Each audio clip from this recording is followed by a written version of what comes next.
Kita awali dengan informasi pertama.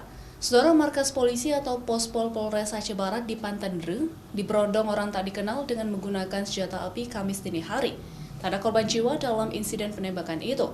Namun, kondisi bagian depan bangunan mako polisi bolong dihujani peluru. Pasca kejadian, tim Satuan Reskrim Polres Aceh Barat dikerahkan ke lokasi untuk melakukan olah tempat kejadian perkara.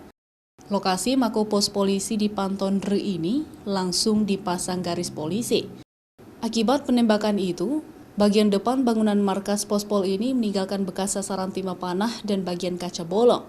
Bahkan, dinding mobil yang terparkir di depan pospol bolong ditembusi oleh peluru. Polres Aceh Barat hingga kini belum mengetahui motif dan pelaku penyerangan markas pos polisi Polres Aceh Barat di Pantandre karena masih dalam proses penyelidikan.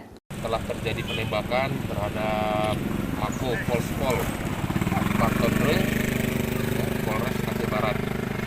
Jadi kejadian sekitar pukul 3.15 dini hari.